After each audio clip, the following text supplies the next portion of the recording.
Hello everyone! Watch us review here with a look at Thunderball from Wave 2 of Hasbro's relaunched Marvel Legends line. One of the interesting things about this wave is that two sets of the figures have this sort of pairing going on. Now, rather than one figure just simply be a variant, I guess one of the cons, they announced that they'd be doing a running change where half of them would contain Pile Driver, the other half Thunderball. Then for the other pack, it was Madam Mask, and then the change would have been Madam Hydra. But I'm honestly not sure how they decided to go with the change because all these things seem to be hitting retail at around the same time. Beyond that, rather than just to have one character's image featured, they did opt to show both the possible characters who come with the Build-A-Figure piece. Now my one major gripe, and you'll notice this right away, is the fact that the character does not display, the figure actually does not display, or actually the packaging does not display the character's name anywhere on it. It's just Marvel's Wrecking Crew, because that's actually their team name, and at the same time, it would be nice to actually have the character who you're getting in the pack's name on the packaging, which I guess is kind of a novel concept because Hasbro didn't pick up on that. Now, I found this guy in my Walmart today. The first time they've had anything in for the Marvel Legends line for $15.44, which means that it's 45 cents cheap, 45 cents more expensive than Target. I don't know. They also had the Captain America in, which I figured it'd wait on, and then a somewhat iffy Drax, but the other ones I'm really looking forward to this wave are Madam Mask and Dawkins, of course. Now, I'm going to probably just buy Thunderball. I'll explain that in a minute, though. Just want to give you one more look at the packaging. Again, I just like the fact that they did give shoutouts to both the characters, even if they didn't actually have the characters' names listed on the packaging, because it's sort of a nicer way to do it where the variants are two completely different characters. And here we have Thunderball out of package. He comes with the head as well as the control rod for Arnim Zola. At first glance I actually thought that this was a scrape or something, but the little silver dot I guess is actually painted on. He also has his trademark weapon, a wrecking ball.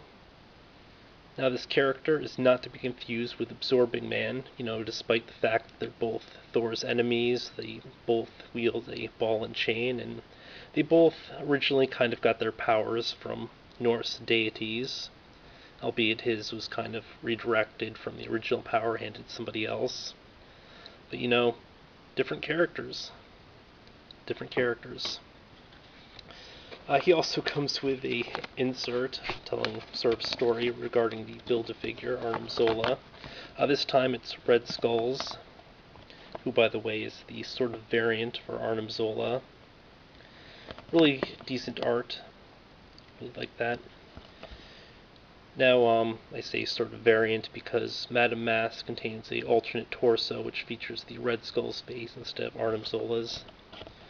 Here's the little read-up for the story that connects the two characters, although I imagine most of you will end up picking this figure up anyway, so you don't need to see this. As for the figure, he did have a few paint defects, like this little thing up there, the head, and silver drop down here at the boot, but I was so happy to see him in stores and everything, cause I didn't think Wave 2 would be hitting my area for a while, and he was a character I wanted to pick up. Couldn't wait, just got them there on the spot. The other guys could wait on. So, now part of that's just because in recent years, a lot of these lines keep seeing price hike after price hike after price hike. But this is actually one of those instances where you can really justify the price hike because it feels like you're getting, your value for the money. Mostly because the character is huge. Now let's bring in something to compare him with, simply by pulling the backboard out. We see Ghost Rider from Wave 1, whom he towers over. You look at that. And then the first appearance Spider-Man from Wave 10 of the Toy Biz Marvel Legends, again, completely towers over. Spider-Man's dwarfed. So yeah, very good sized figure. Now there are actually a few things I really like and really dislike about this figure. For starters, again, there's the size. You really feel like you're getting your money's worth, even if the character might be a little bit larger than he possibly should be. But he has this really wicked head joint with a huge range of upward motion, kind of like Spider-Man's back there. It also has a decent sort of side pivot to the head, which is kind of neat. It's not like a huge amount though. Also, he has really limited foot pivot, but it really helps the character stand up a little bit better in balance despite being a larger character. Unlike Ghost Rider here, who constantly falls over, the character does seem to figure does seem to sort of maintain the poses a lot better. And because of the head, you can get a lot more interesting poses. Of course, he does sort of need the additional movement because he's so large that you have to pose him in different ways to sort of keep him in scale with people. Now, one of the big things I don't like about this figure is just the way that they handle the hands/gloves here. They look kind of ridiculous. You just don't see the quality at all. If they had, joints there or something, it might look a little bit nicer. The other thing I really hate is just this huge ab crunch. It's just really longer than it has any right to be, although it does work pretty well. It's just a really glaring joint. And of course this belt kind of flops everywhere. Yeah. It's not a really good fit either. You can see a lot of space on the side.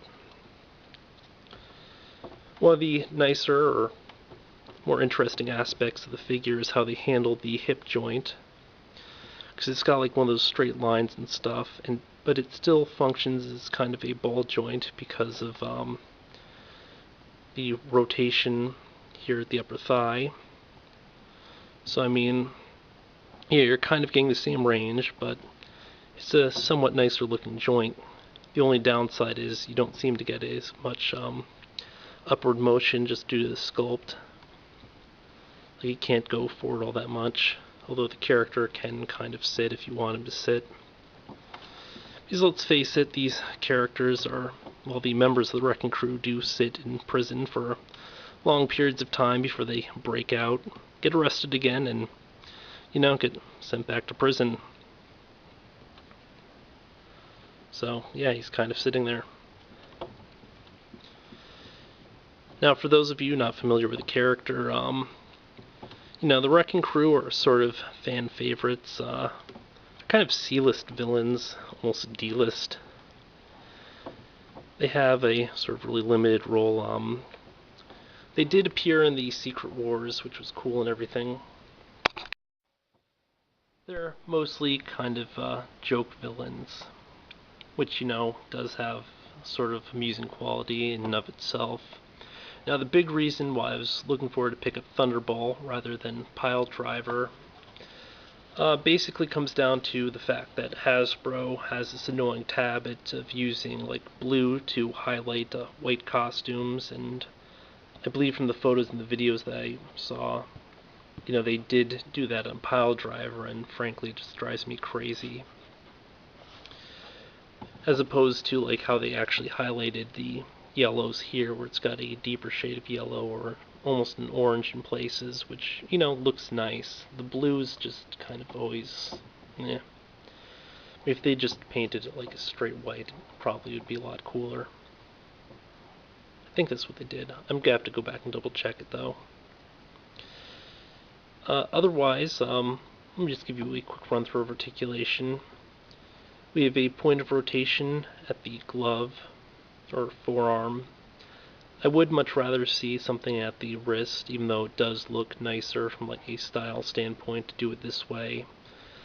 But particularly because I do like seeing the additional sort of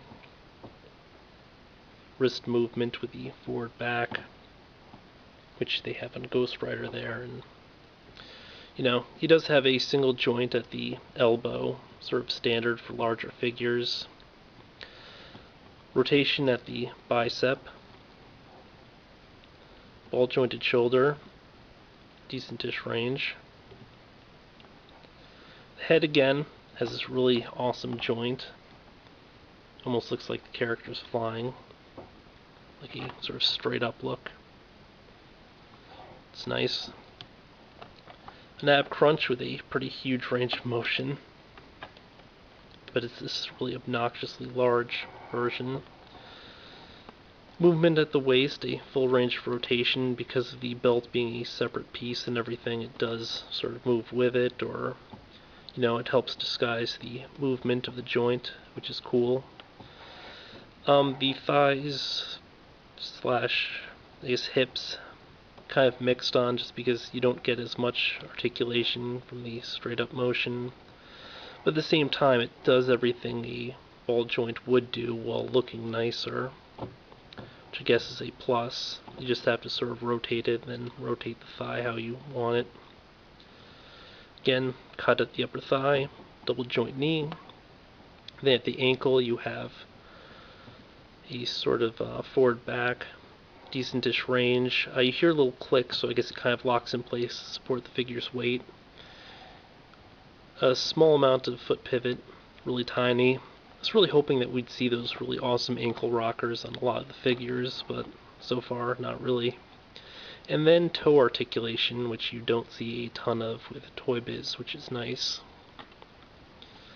All in all, Thunderball is a pretty decent figure. I guess the sort of big thing that kind of annoys me a little bit is just the way that they handled the gloves. 'Cause it looks like the gloves of a much cheaper looking figure. It looks like the hands of a much cheaper figure.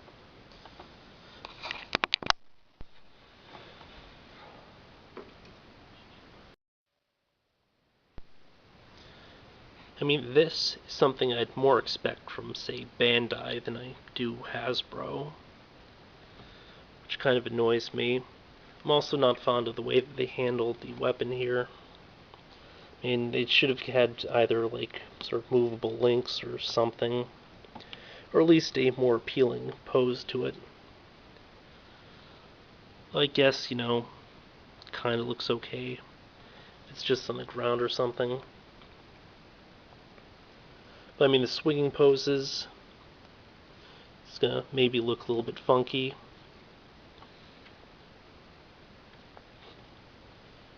Yeah, I don't know. By the way, that's another big draw for Thunderball versus Pile Driver, because he actually comes with a weapon, Pile Driver doesn't. But yeah, definitely a good figure. Actually, that sounds like a pretty crappy analysis, doesn't it? But hey, I like this figure. I think it's pretty decent. I did not mention the fact that you have a fair amount of texturing for clothing here at the calf. Then at the arm here, well, specifically the bicep. A little bit the forearm, less on the... Actually, this is the bicep, this is the shoulder. Yeah, I'm not sure where my mind just wanders, and sometimes, don't necessarily follow with the rest of me. Sort of interestingly enough, though, although we have all this texturing down here, it's really not a lot to the thigh. Although I guess you do have a decent muscular definition there. And it just seems really inconsistent how they handled some portions where you get a lot of detail and then we just jump to the torso here and it's just not as much detail. So we've all these bulging veins. Then we have the material that looks like it's going tight around the joints and stuff, the muscles. But then, we get up here, the abs just really lack definition.